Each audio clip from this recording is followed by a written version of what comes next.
Okay, guys, welcome to our session on cybersecurity. I want us to discuss how big companies or how enterprise or how companies, large corporations do cybersecurity. And there's a basis why I think this is important and why you need to know this. And I'll sort of, explain and expatiate on that in a little bit. But here's the point. One of the beautiful things that we have by virtue of having social media and all the various platforms such as YouTube and TikTok and all these sort of content creation platforms is that we have access to a lot of information about different topics, cybersecurity being one of them. And, I think it's safe to say that a lot of content creators out there are doing incredible work in providing great content, free content that otherwise would have been very expensive to come by. And so let's start with that premise that people are doing incredible job in providing, putting together all these wonderful content out there to help people that want to transition, pivot, grow in the cybersecurity landscape. There's an incredible amount of work that has already been done. But here's the point, right? Although there's great work, we've got to realize that in as much as, you know, there is a supply of content coming on a day-to-day basis, a lot of these content or a lot of the information that we have is very topical in nature, right? They speak about specific areas of cybersecurity. And primarily that's because this is what they do, right? This is, if I'm a SOC analyst, I can't be talking about pen testing when I don't have the information about it, right? And at the same time, it's job specific. It can be also areas of interest that people are researching about. So there is a narrow focus to a lot of the information that we have. Is either topical, very specific to what they are doing, or very specific to what they are researching. Now, for an onlooker that comes in, yes, it's an introduction into the world of cybersecurity, but you've got to realize that if you do fail to see how cybersecurity as a concept is sort of deployed from a holistic perspective, you will always know and realize that there's something missing in your knowledge. And so this particular, conversation that we're having here is trying to broaden your understanding and helping you locate where each individual sort of piece of the puzzle, as it were, fits in, right? My goal is just to provide that holistic, systematic concept called cybersecurity, what it is, why do we do it, and how big companies actually do it, right? And then ultimately, I don't also want to box in what you do with this information. One of the things that I'm hoping it will do is to help you to position yourself if you're trying to get into that space or you want to sort of navigate into a different section of it or whatever. You are able to, by virtue of seeing the bigger picture, position yourself correctly and adopt the relevant skills, knowledge, experiences, certifications necessary to do that. But look, you can do whatever with this information, right? The most important thing is that you get a bigger, broader understanding of the cybersecurity context, and then the rest is history as to how you use it and what you use it for. If you don't know about me, by the way, my name is Anthony, and like I always say, I'm here to help you. So let's start. Where does it all start? I think we have to all start from the beginning, right? Well, it all starts from the fact that we're all operating in a market space. Different market spaces for different countries, different contexts. But the point is there's supply of goods and services. There are individual institutions, organizations, companies, whatever, that are set up to facilitate that flow of goods and services. We all have problems and needs. We have desires, aspirations, and things that we want to sort of try and achieve. And that has created a context. And people are coming into these spaces, creating organized groups in the form of corporations, enterprises, doing it for a profit, right? And then there are those that are here, such as government institutions, that quite honestly provide the enabling environment for all of us to be able to facilitate correctly and work properly. And then there are charitable organizations that are here for, righteous causes, as it were.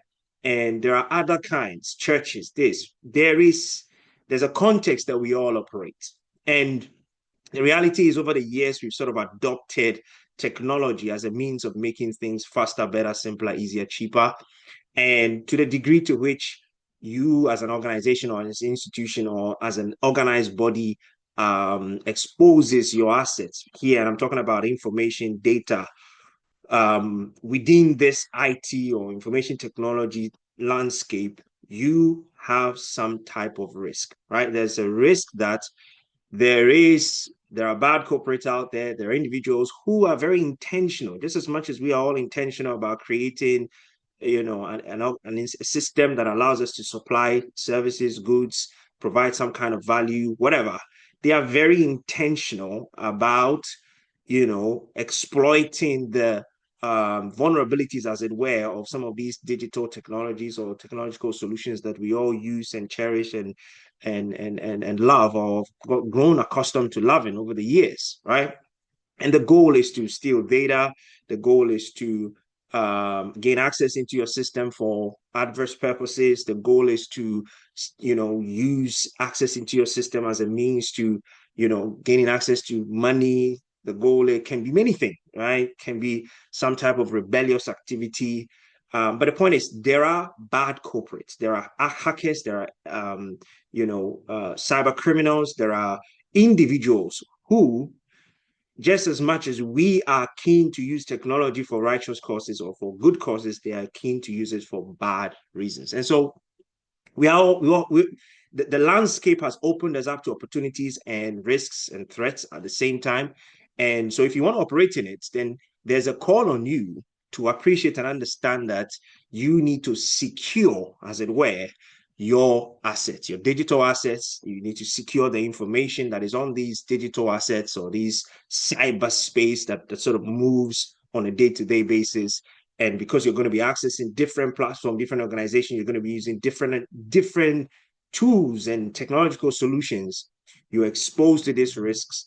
And it's growing incrementally as we continue more and more to have an interconnection of all the different sort of softwares and hardwares, as it were, the Internet of Things, artificial intelligence, machine learning, all of these things that have come in to sort of make our lives simpler and increase productivity and help all of us. All right. So, well, cybersecurity or information security is very important. That's the point, right? If you want to have continued business continuity, if you want to establish a system where the bad perpetrators, as it were, can be kept at an arm distance for some time while you continue to do your work, if you want to ensure that your staff is safe, then cybersecurity is a very, very important point, right? But it all starts because as human beings, we are trying to solve our problems. We're trying to achieve specific desires. And we've created organized institutions that use these technological solutions on a day-to-day basis.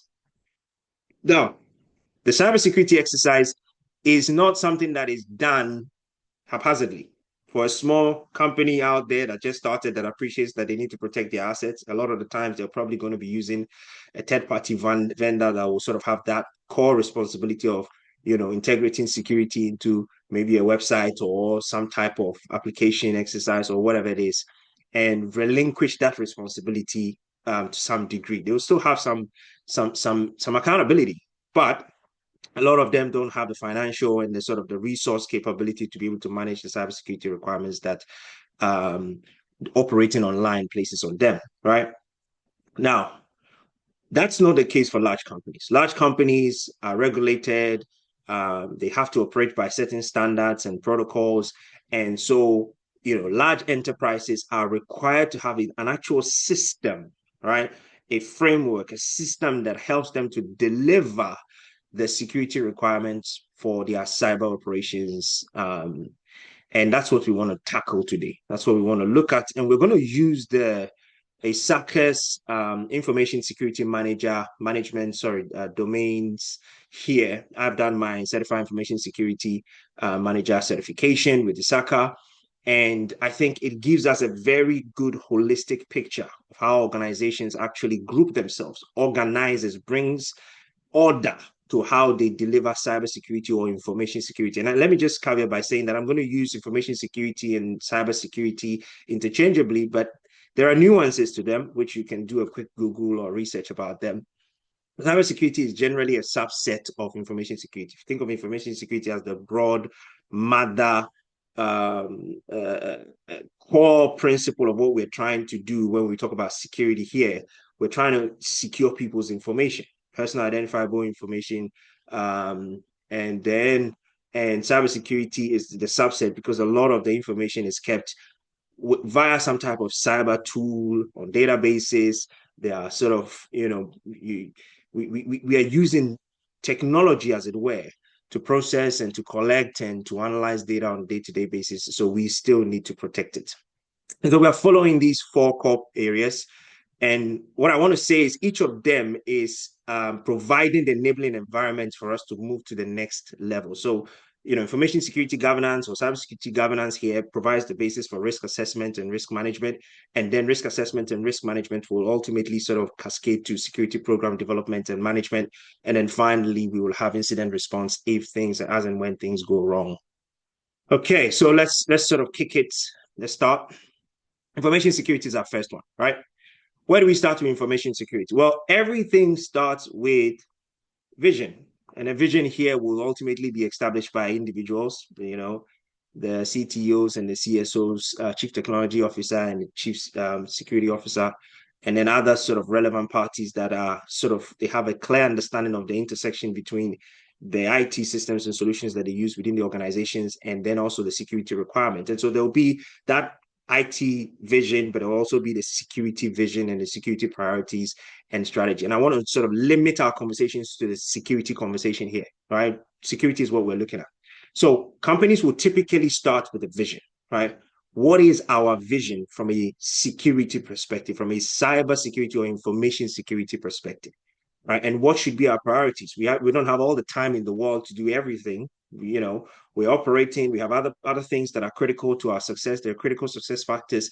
So what can we do? We need to establish our priorities, and we need to have a strategy that's going to help us to achieve our objectives, long-term objectives, and vision. And then that would sort of have specific policies that we need to enact, specific standards that we need to follow, frameworks that we need to sort of bring into bear to help us standardize how we go about achieving the things that we're doing. And then, of course, processes, procedures. Now, you can't do this by yourself as a chief security officer, so you need resourcing, right? Resource capabilities, conversations becomes very important. So specific roles and, responsibility. And then who's accountable for what, right? Who has oversight of what? Accountability, some type of board, org charts, there's an oversight. There's conversations around RACI metrics and all that stuff becomes very important. Now, all of this must be in alignment with the organizational goals, must be in alignment with the vision, with the priorities, and must be a product of the adoption of the right strategy to help us go to where we're going. So I want us to begin to have that conversation here and look at the details here together. But remember, we said something very important. We are starting with information security governance because that provides the basis for us as a big organizations to do the subsequent risk assessment, security program, and et cetera, et cetera. All right, corporate vision. A typical corporate vision will start when an organization, and I'm using a banking institution here as our case study, an organization understands its context, right? You're going to have a vision within an environment, within a context. So typically, a banking institution will have an understanding that safeguarding customer information and financial systems is very crucial in their digital banking landscape. And the degree to which they operate, and here I have as a global institution, they encounter various responsibilities and risk. And so implementing robust security measures and adhering to best practices is vital for maintaining customer trust. And that's very critical, right? They operate in a landscape where they're exposed to specific type of risk, which I mentioned at the beginning. And so to continuously maintain customer trust and establish the business continuity and people really trusting to put their money and feeling that their information is safe, they are required to implement robust security measures, right? With the rise of complex cyber threats, banking institutions and large corporations will prioritize proactive security strategies and collaborate with regulators and industry partners to strengthen their defenses. Again, this is really understanding that, as a banking institution, they're not operating by themselves. They can't have a sort of reactive approach to cybersecurity. There's got to be a proactive essence of you putting in place the necessary structures, the necessary systems, having clear vision of the future, the end in mind, having clear priorities and controls in place to be able to assist in this whole cybersecurity exercise. So this context, right, is the basis for the initiation of the vision. Right. And what is a vision for most of these organizations is to be a trusted financial institution where security, privacy, and resilience are embedded into every digital interaction. Most people are using their phones today to access their banking requirements. That's an exploitable sort of landscape for a cyber criminal, right? And if you want to make that service something meaningful for people, you have to bring in resilient security infrastructure, and you have to bring in certain robust security requirements that will make you a trusted financial institution. So a CSO, with the help of other relevant parties, subject matter experts, and some of these um, uh, sort of experts in this domain, will establish a vision of this nature. And this is very important, before they start thinking about pen testers, and before they start thinking about, ethical hackers, and, SOC team and red team and blue team and whoever, they must establish a clear vision of where they're going, where they are, and where they ought to be. So protecting our customers, enabling innovation, and maintaining the highest standards of cybersecurity excellence. That's the first step, right? We know our context, we have the vision. Well, the vision will have specific strategies that will sort of have clarity on specific domains. So security awareness training program, how do we develop an ongoing training program that will bring our staff to helping them identify phishing, secure data handling, emerging threats, mandatory training for frontline and privileged access users, etc., etc. Endpoint protection enhancements, looking at, EDRs and XDRs and antiviruses, and how do we ensure that all these solutions are across all devices, including staff laptop, mobile devices, ATMs, etc., etc. Network security, right? Intrusion detection, intrusion prevention system, firewalls, zero trust architecture, auditing to strengthen the defenses, right? Incident response and crisis management. Do we have a plan in place? How sort of enhanced is this cybersecurity incident response? So there will be clarity on the strategy, and the strategy will be specific to the different domains in which they find themselves and the context that they operate in as a banking institution.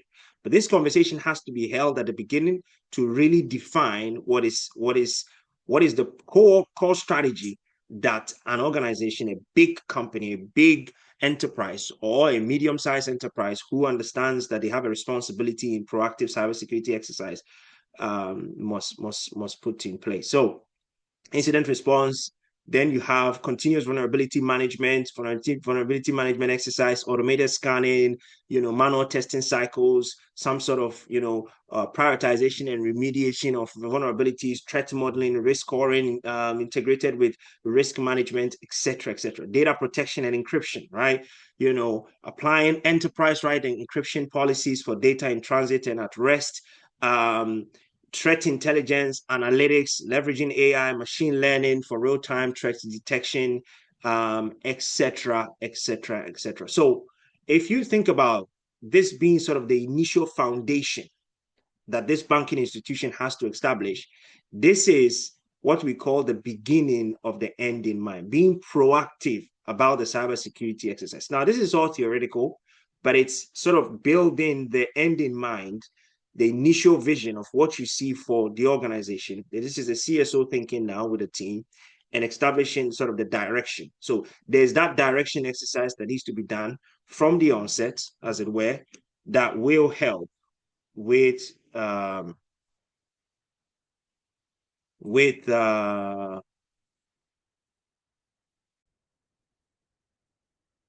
okay, so vision, priorities, strategy. That's the core. This is what we're talking about here, you know. And this is not exhaustive to any organization. This is just some of the key priorities and strategies that a company, the banking institution, this is just to sort of give you an idea that after vision, there are key core priority areas that the company will be now strategizing and putting in place what and how they intend to ensure security within these domains. So that's the first thing. Then the next thing is, now that we have clarity on the vision, priorities, and the strategy, we need to look at some policies and some standards, right? Policy here, I've said, is what we want to achieve, right? We want to protect data privacy as an example, and standard is how do we do it? Well, you've got to encrypt all the data using AES 256 and any sort of encryption means out there. Now, I want to sort of go into, I put SANS here because SANS is one of the, let's just quickly go and look at this. I've got some tools out here that I want to be able to show you.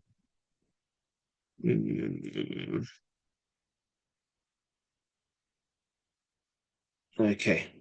All right. So, well, these are some of the policies from SANS. So typically, I mean, let's just pull one here.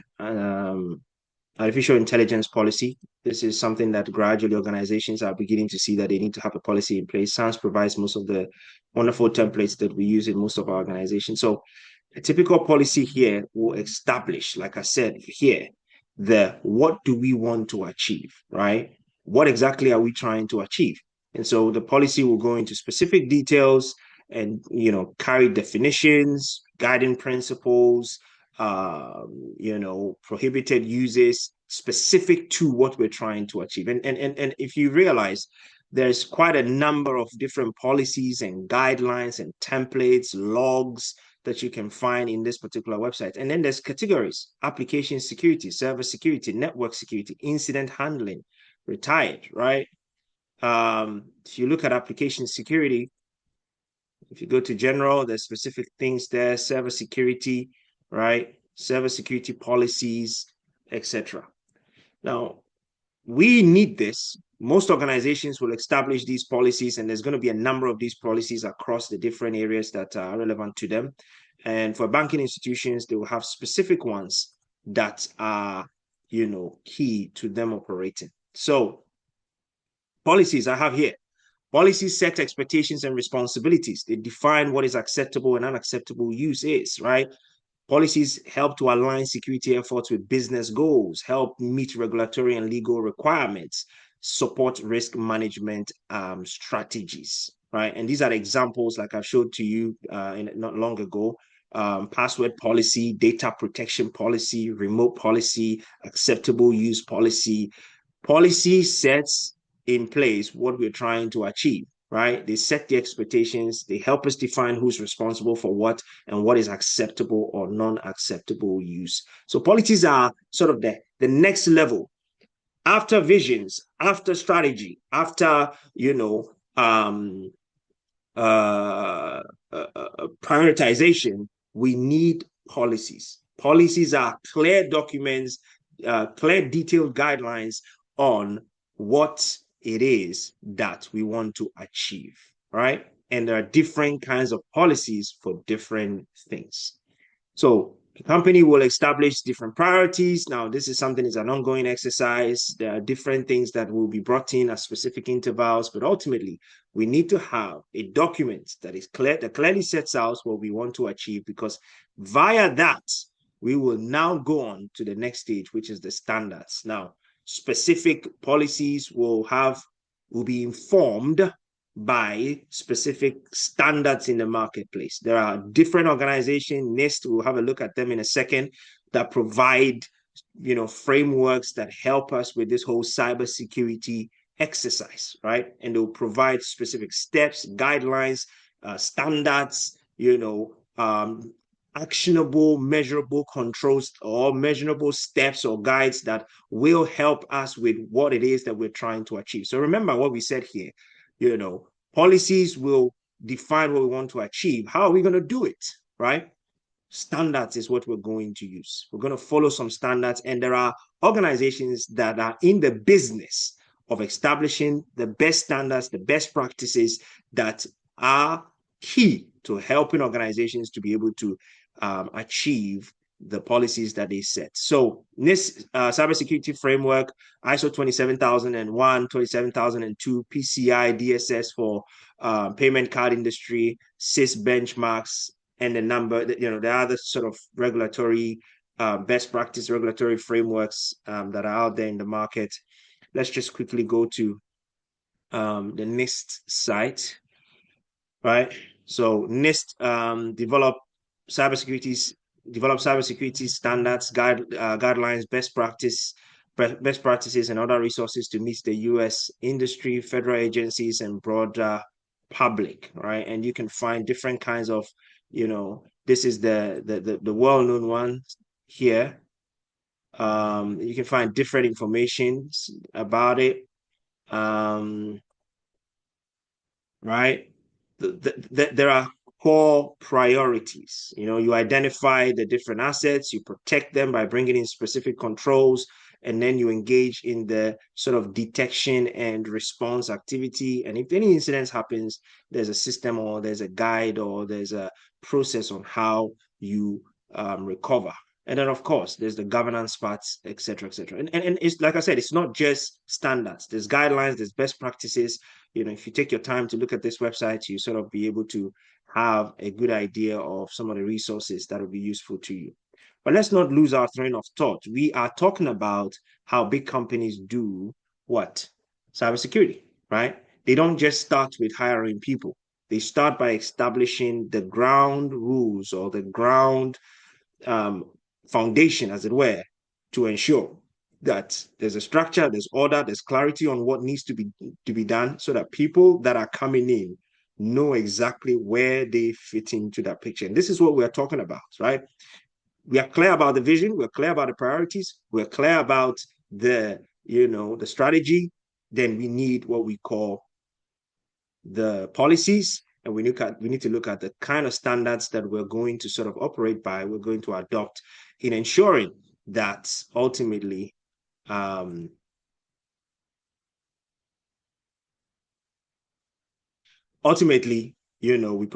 have the technical configuration requirements to do the work that we want to do. There's consistency across different departments and technologies, and also this kind of activity will also help us with the sort of the auditing process necessary to be compliant, etc., etc. So there are different ones. I've not mentioned all of them, but as you can tell, where we're trying to go with what we're saying. In addition to this is processes and procedures, right? You've got standards, policies. Somebody has to put some processes in place, some procedures, how-to steps, how to do this, how do we do access control, how do we do vulnerability management. There's got to be an established objective for them, and then the processes that has to be followed. And there will be some flow charts, there will be some step-by-step case study exercise that will help to sort of delineate the different steps. This is all to help with the exercise of establishing how and what we're trying to do as far as cybersecurity is concerned. So for a banking institution, like we've said, they will put all of these in place before you hear the mention of cybersecurity managers or a SOC team or this or that. There has to be clarity on the how-to steps, right? So if you take access control process, for example, if the objective is to ensure only authorized individuals can access specific system and data, then the process would be to have user access requests go through approval workflows, role-based access control RBAC implemented, right? Privilege access is monitored and reviewed regularly, and then terminated employees' access is revoked within 24 hours. So there's got to be some sort of process or procedure in place that would help, again, going back to this, to implement the standard, to help achieve the policy, right? And also to help achieve the vision and from a cybersecurity perspective. Okay, now once all of this is done, once we have clarity at the top level of the how-to, the what we're trying to do and the how we're going to do it, then we need specific people in the team to help achieve that. And this is where you and I come into this picture. This is where resource planning in most of these organizations becomes very important, right? A typical organization will have different kinds of team structure or org chart that clearly delineates the different resource requirements for the different departments, heads of department, etc., to be able to undertake specific things or undertake specific job tasks and roles within the organization. So here I've got the GRC team, right? That will be, and I'm just using again the banking institution as a prototype here for our conversation. So the GRC team will have the compliance and audit personnel managers, officers, risk management team, data privacy officers, and then third-party risk management manager or officer. You've got the SOC team, right? Security Operations Center, the SOC manager, and threat intelligence, security analysts, SOC analysts, and then the red team, which is the sort of the pen testers, the ethical hackers, security PMO, right? Then you've got a digital forensics, BCDR, AI machine learning, which is all really a subset of the SOC team, as it were. And then the zero trust architect and AI machine learning. Of course, you've got the security engineering team who are working on the different applications. If this is, if that's something that is relevant to what they do, cloud security managers, right? DevSecOps, right? Very, very sort of, let me just say that this is by no means, this is not all there is as far as a team structure is concerned. Let's just quickly look at this. I've got something here.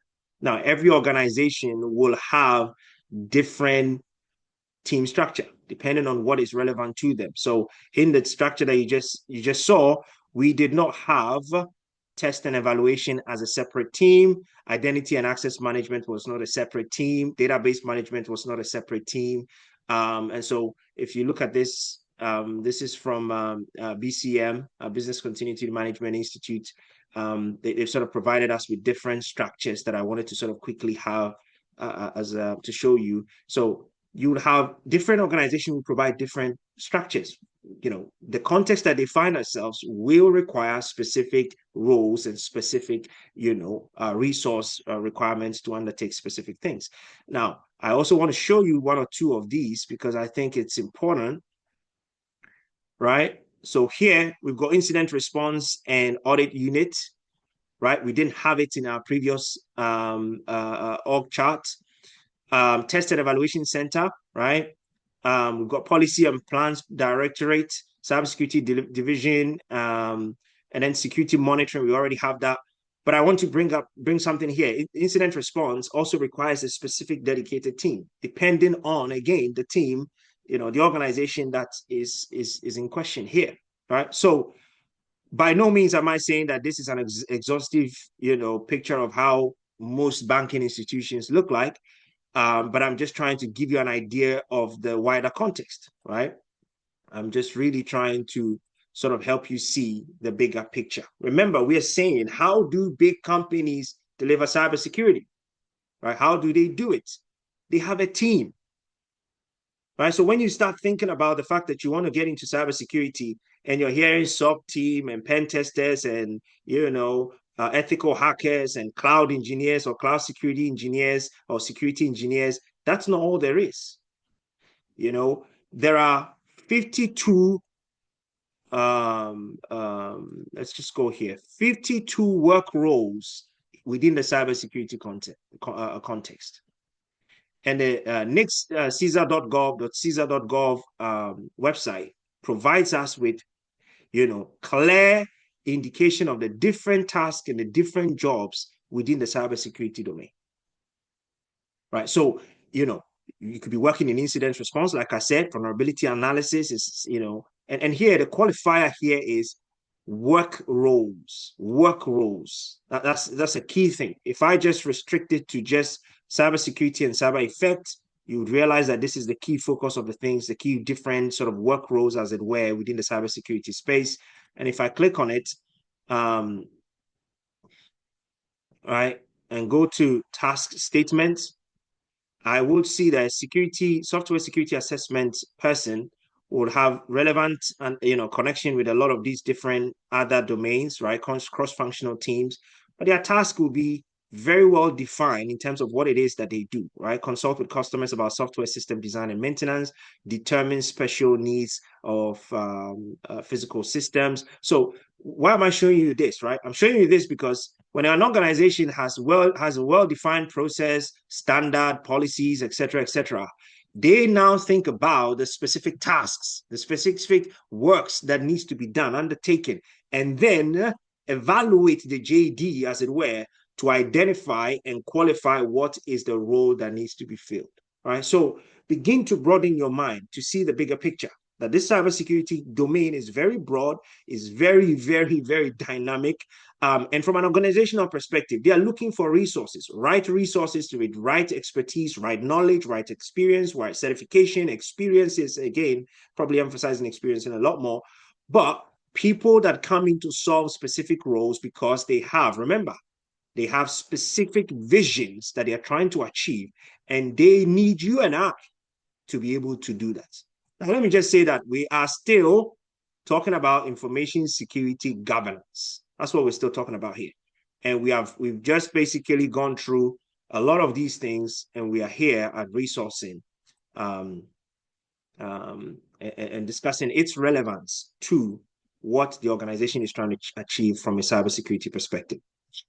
Now, let's just move on. Right. So if an organization is clear about the resourcing requirements, and they also have an organizational chart and they're very clear about what needs to be done, then generally we look at things like accountability and oversight. And you hear things like the RACI metrics, and all of this is just sort of looking at who's responsible, who needs to be consulted, who has accountability, and who needs to be informed. And so you'll have different components that ensure that we know what is happening. We have oversight of what it is, who's making what relevant decisions, who's responsible for what, who needs to be accountable, and who needs to be held accountable when things go right and when things go wrong. So cybersecurity accountability and oversight is a framework that ensures everyone in the organization, from the board to the frontline employees, know their roles, right, in protecting the organization from cyber threats. What are the key components of accountability and oversight? Well, first is the board of directors, right? Accountable for cyber risk oversight at a strategic level. The CISO, Certified Information Security Officer, accountable for implementing the cybersecurity strategy and the program. And that's what we started delineating from the beginning, right? The departmental heads, accountable for applying security practices. These are the standards and the policies. They need to implement it within their functions. And then the employees who are accountable for following policies and ensuring everybody is aware of the threats. So the question is, you need to think, who owns this, right? What's your prerogative? What's your responsibilities? What's the boundary of your accountability? And this is how we ensure that those things that we have established from the beginning, as far as vision, as far as priorities, as far as strategy, policies, best practices, standards, etc., is now being implemented in a very, very, very, very well-oiled, well-managed system. So second thing is oversight. Who checks that it's working, right? Internal audits and risk committees, executive management will also check regulators, and all of these are, again, that strengthening that accountability and oversight exercise to ensure that things are working. So the internal audit and risk committees will provide independent review and assurance. The executive management will review cyber performance and risk posture, and then also the regulators will ensure will ensure that compliance with laws and standards are being adhered to from as far as the banking institution is concerned. So who makes sure what we're doing is right? There's a lot of people involved, and this is all the ecosystem, right, that is required for the cybersecurity exercise to thrive as it is doing. Okay, now that's the first part. Okay, that's the first part here.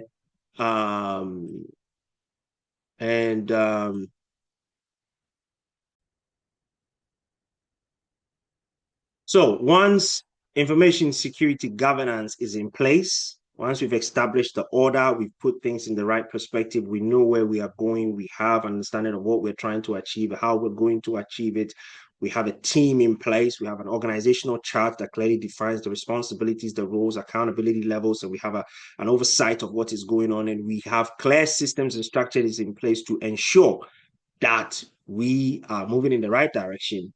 Then we need to establish our core priorities. Yes, we need to establish our core priorities.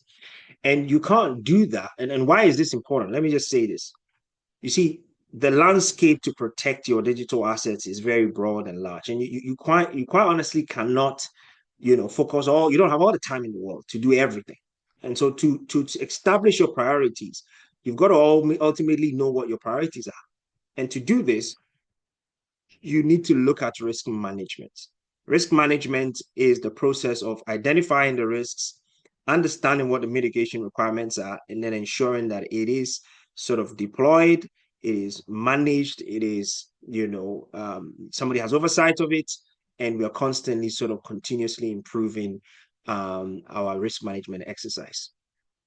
So let's look at this. Governance sets the direction, risk management prioritizes the action, right? Governance is your strategy.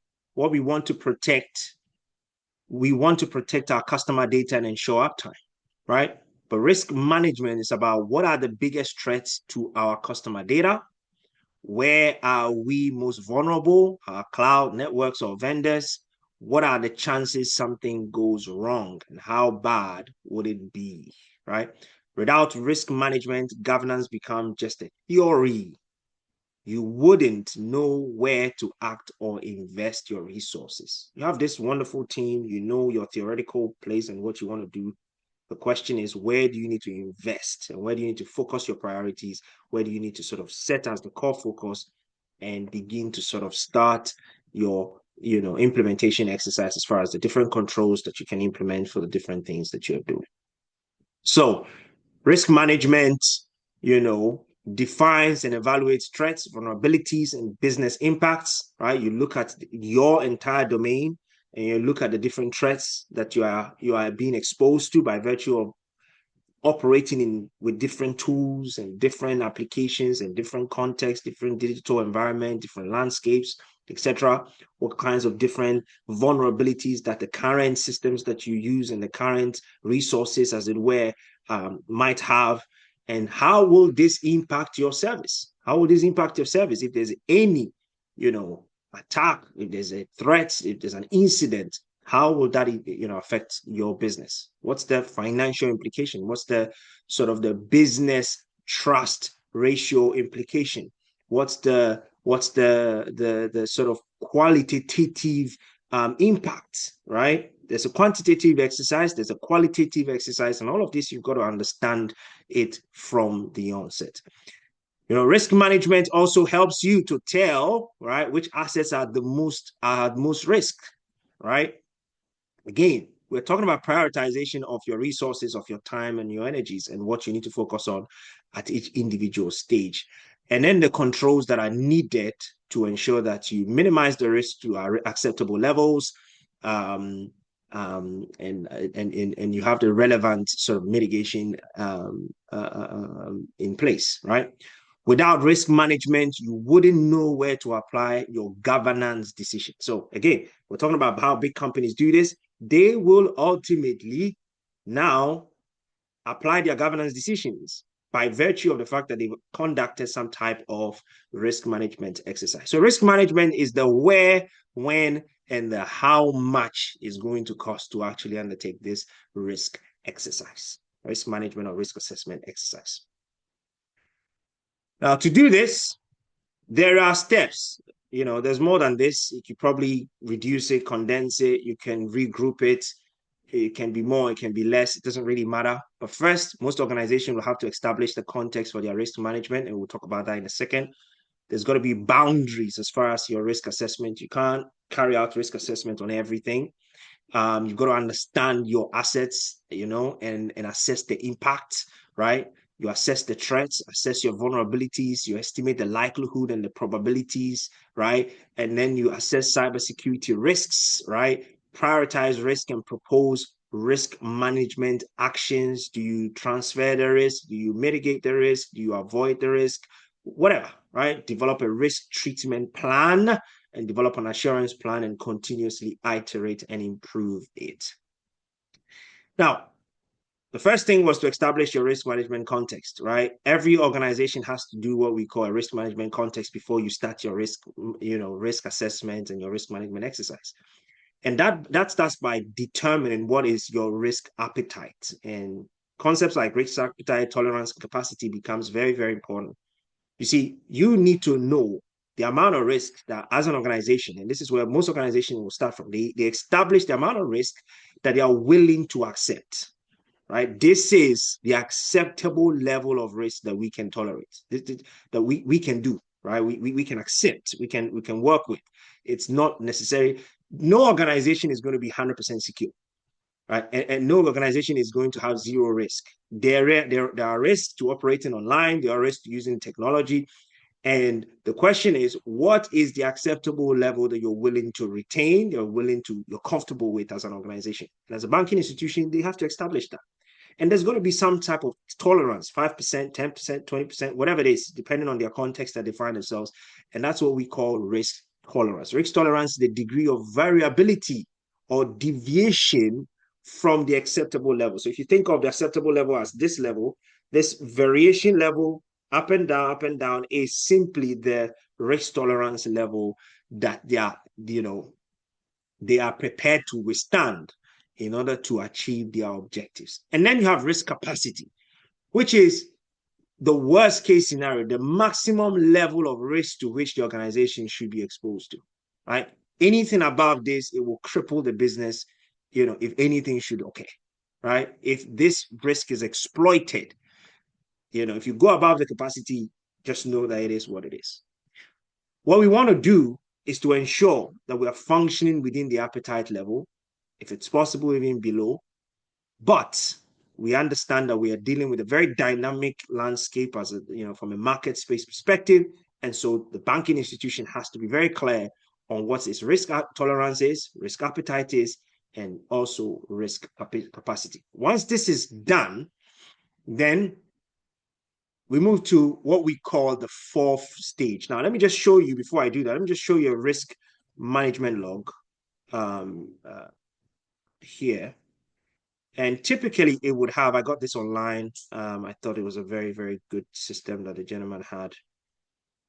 It'll have the different sort of assets, and these assets will have specific IDs because we'll use these as sort of IDs to help us, cascade the different informations and in the different sort of context that we find ourselves. So it'll have its own ID, and each ID will ultimately carry information about the assets, the type of information, what is the risk scenario, the risk category, the vulnerabilities that are present, the threats, what controls are we putting in place or can we put in place to mitigate it, right? At the level without controls, what's the sort of the risk score, right? We look at the likelihood and overall impact, and then we can see the overall risks. And then we ask ourselves fundamental question about the risk treatment. Is it a mitigation concept conversation? Is it an avoidance conversation? And then the risk treatment plan. And once it's done, where exactly, do we see the risk fall into once it's done, right? And there's always some type of residual risk that is relevant. And what is the relevant control here? We're talking about the standard that is being implemented here. So there's some type of risk assessment exercise going on, right? And you basically look at the entire landscape, all the different assets that you have. This is just saying network devices, but you can see that we can have switches, sockets, switches, routers, whatever, right? The list can go on you basically can have an elaborated, detailed document that simply just covers everything, or you can sort of bundle it together depending on what the conversation is and what your priorities are as an organization. So there's some type of log tracker that's helping you, and this is a combined, holistic, people conversation that requires you to engage everybody to get all the potential risks. And you've got to have this document as something that you're referring to, monitoring, tracking on a day-to-day basis. So this is done. Once that is established, then you followed all of these processes, right? You identify all of these things, you develop a plan, and then you continuously iterate and improve. That's very important, right? You continuously iterate, you implement the different controls, you reassess where you are as far as the overall risk level now. Is it an acceptable level? What can we do? What else can we do? Are there new risks? Are there anything coming up? What can we assess? Has the risk changed? Have we implemented the different controls? When was it implemented? What are the deadlines? So there's an ongoing conversation, right? And this is a work of risk assessment managers. If you remember, we talked about the roles here from a GRC perspective. You've got risk management and risk managers that have this key responsibility of ensuring that we have clear priorities, and these priorities are not just theoretical and conceptual ideas, but they are specific, risk treatments that are being implemented at specific times on an ongoing basis to ensure that we reduce the risk to acceptable levels. Remember what we're talking about, how organizations do cybersecurity. It's a very elaborated process. It's not just about, oh, this is the job or this is the task. This is, from your perspective as a SOC analyst, you think that's all you're doing. But from a broader perspective, businesses are in the business of ensuring that they have a robust cybersecurity framework that is going to help them do their work. Let's just quickly go back here whilst we look at this. What we have been talking about is the framework, right? We looked at information security governance, information risk management, and now we're going to be looking at security program. We know our risk. We know the things we need to do from a treatment perspective. We know the controls that we need to implement, So we've got to develop a program that's going to be monitored, is going to help us to achieve the implementation of all the key controls and the measures necessary to bring our risk to acceptable levels. So if you go back to the document that I showed you here, if you look at different actions, develop a communication plan, right? Clearly communicate the necessary benefits, this, that. These are all different implementation or action plans that we need to sort of have. And that's where the security program exercise comes into place. What are the programs that we need to have in order to ensure that our risk level is brought to an acceptable level? So this is where information security comes in, right? Information security program or cybersecurity program development and management comes into the place. So where does that leave you and I? Well, let's just talk about it. First things first is the program development. And a lot of this has sort of been captured previously by the security strategies, the policies and standards, and the resources that we need to do it. But this is where you're going to see implementations, conversation around, security engineers are going to be looking at configuring tools like EDRs, your SIM tools, identity and access management, data loss prevention tools, et cetera, antiviruses, right? This is where this conversation comes in. This is because we've got to look at what's in the market space. What kinds of tools can we use as far as controls? And controls here are not just, technological or logical tools here. We're talking about, physical tools, physical controls. We're talking about processes that we need to have, right? And then, of course, your EDRs and your technological tools and all the tools that are critical in helping us to be able to protect our IT infrastructure, right? Governance structure, we've already talked about it, risk committees, but the program has to be developed and the program has to be implemented, right? So if you think of the cybersecurity domains, you've got databases, you've got servers, you've application servers, database servers, the network, right? There's data at rest, data in transit, all of this. We've got to look at everything, web pages, the different directories, all kinds of things, the computer, the host itself, identity, access management, authorization, authentication. What are the tools and the controls that we're going to implement within this sort of ecosystem of stuff that we're using on a day-to-day basis to ensure that the risk level is brought to an acceptable level? There will always be residual risk, like we always say, but the point is that all of these areas, all these domains have to be protected, right? Now, security, if you've, I think I got this acronym from one of the YouTube videos here. is protection, is monitoring, and detection, right? So first we've got to protect, then we've got to monitor, and then we've also got to detect if there's anything happening, right? So that's the exercise that we're going to be doing here, right? And there are different requirements for this exercise to go on. What we're saying is there's got to be a definition of this program. It's got to be developed, and then you've got to manage it, right? Ongoing risk assessments, PCD, a continuous improvement model for information security maturity. So you're continuously looking at how to improve. Security awareness training, right? What are the KPIs and the metrics that you are using to gauge whether things are being achieved properly? This is an enterprise way of thinking. Compliance management, third-party oversight, security oversight. This is, once we are done with implementing the tools, what are we going to do? How are we going to ensure that things are constantly, managed? We have oversight, we're doing the right things, we are reporting the right things, and more importantly, that these controls that are in place, these systems that are in place are, number one, working, they are functioning, and they are achieving the goals in which we set out to do. So not just the program development, the program has to be managed. Any banking institution will have regular checkups from risk assessment perspective, pen testing exercises. They will have specific continuous improvement exercise. They'll have a maturity level to know where they are in the scheme of things and how they continuously need to upgrade their systems and processes and applications and security sort of ecosystem, as it were, to ensure that they are gradually maturing to a fully matured space. And there are KPIs, like I've mentioned, KPIs, time to detect, response. What does that mean? Patching rates, how frequent are we doing it? How, the training completion, how many people have finished the training? What's the benefit of the training? Are we getting anything out of it? Has there been any increase in phishing attacks within the organization, and what's the correlation with the training, et cetera, et cetera? Are we compliant? What are the sort of reports that we're getting from an auditing perspective? Are we adhering to the standards, right? And then more importantly, also, is assessing vendor risk and the different things we need to include in the contracts and the clauses to ensure that, hey, we are not just having an oversight as far as the third-party vendors that operate with us. So program development, program management. And finally, program integration, right?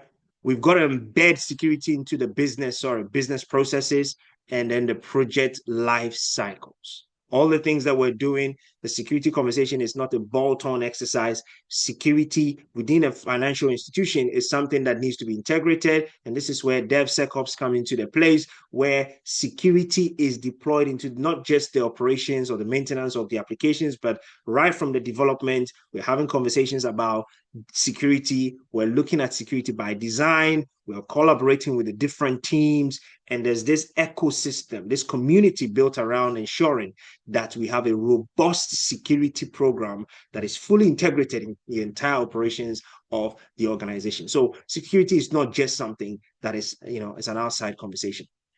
Companies have to go through this whole process from where I started from all the way to here, right? It's not just a pen test. I want to be in cybersecurity, and you're thinking about the role. There's an entire ecosystem behind what they are doing. There's an entire, process and thinking and structure and order to which they carry out the cybersecurity exercise. And the final one is incident response. Something is likely to go not the way we want it. And when it does happen, what should you do, right? SANS here again has an incident response steps. This is well known in the industry. You've got preparation, identification, containment, eradication, recovery, and lessons learned. Preparation, we're preparing the team for any incidents, right? We're training them and helping them to have the relevant tools and procedures and systems in place. Identification of different vulnerabilities, different threats, things that we need to help people to be able to identify potential incidents, right?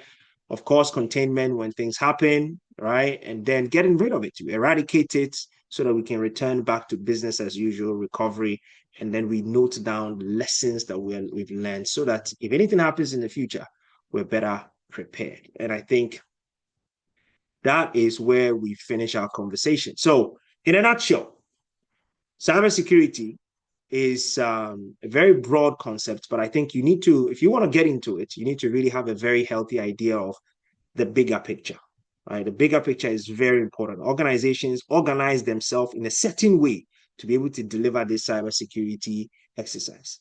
Institutions must have a robust, holistic program for cybersecurity. You are looking for work, but the organization is looking to ensure that they have a program in place that delivers trust, that ensures business continuity, that ensures that the bad corporates or the criminals are put at a, are not given the opportunity to exploit any vulnerabilities, and they can continue to do the things that they want to do, right? So if you're thinking about sort of navigating into this landscape and you want to be useful in that landscape, in other words, you want to bring value, then you need to be able to ask yourself, what exactly are businesses trying to do? Let me put myself in their shoes and see what are the skill sets and the sort of the understandings that I need to have and the experiences and the thinking processes that will ultimately help me to sort of be a useful asset to them. Now, let me see if I can find what I'm looking for. Hopefully I can. I'll finish with this. It's very clear. This is from the next website that there's a shortage of 4.8 million cybersecurity workers worldwide. Right? Over 457,000 open cybersecurity jobs in the US, according to Cybersecurity. And there's an increase of 33% cybersecurity jobs in the last year. This is 2024. This is US Bureau of Labor Statistics. Look, as we continue with this journey of artificial intelligence, AI, machine learning, and we continuously push for people to adopt AI tools, and that becomes the norm of the day. Cyber threats are going to increase. The landscape, as far as the common vulnerabilities and common threats available, is going to grow. We're going to see more and more different ways in which people are going to use to exploit and take advantage of potential vulnerabilities in the systems and the sort of the cyberspace that businesses and you and I operate in. There's opportunity, but to get in, to operate, to be useful, you've got to have the big picture. You've got to think about what the companies are looking for. And that comes from thinking about how and what it is that they are trying to achieve. So I hope this video has been useful to you. Thank you very much, guys. All the best. Bye-bye.